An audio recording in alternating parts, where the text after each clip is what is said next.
انتقام رکھنا چاہیے، کسی کی طرف سے زیادتی ہو تو اس کو معاف کرنا چاہیے۔ فمن عفا واصلح فاجرہ علی اللہ، جو آدمی معاف کرے اور صلح صفائی کر لے تو اللہ فرماتے ہیں اس کا اجر میرے ذمے ہے، اس کو بدلہ دینا میرے ذمے ہے، میں اس کو بدلہ دوں گا۔ تو معاف کرنا، درگزر کرنا بہت بڑا عمل ہے، بہت فضیلت والا عمل ہے۔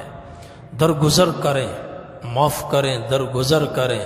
فاعفوا واصفحوا حتی یأتی اللہ بأمرہ، یہاں اللہ نے حضور کو حکم دیا، دوسری آیت میں اللہ تعالیٰ نے تمام اہل ایمان کو حکم دیا کہ معاف کرو، درگزر کرو۔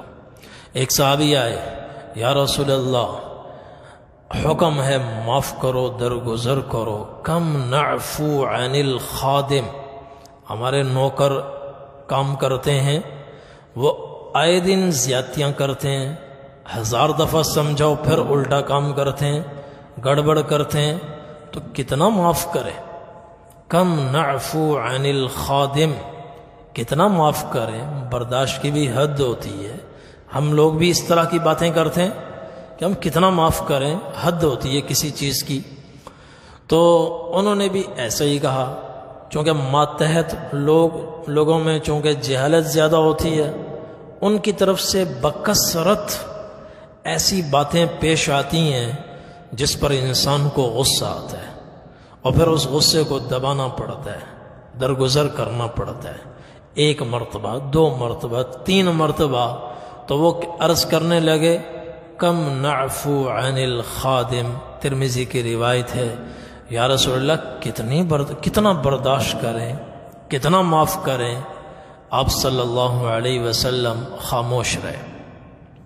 انہوں نے پھر پوچھا کم نعفو عن الخادم، اللہ کے رسول کتنا معاف کریں؟ حد ہوتی ہے، کتنا معاف کریں؟ آپ پھر خاموش رہے۔ انہوں نے تیسری مرتبہ پوچھا کم نعفو عن الخادم، کتنا معاف کریں، درگزر کریں؟ تو نبی کریم صلی اللہ علیہ وسلم نے ارشاد فرمایا اعفو عنہ کل یوم 70 مرۃ، دن میں 70 مرتبہ ان کی طرف سے زیادتی ہو تو 70 مرتبہ تمہیں معاف کرنا پڑے، معاف کرو، 70 مرتبہ۔ اور یہ جو حدیث میں 70 کا لفظ آتا ہے تو اس کا مطلب 70 نہیں ہوتا، حد سے زیادہ، بے حساب ہوتا ہے، چونکہ عرب میں زیادہ گنتی کا رجحان نہیں تھا، زندگی اس وقت محدود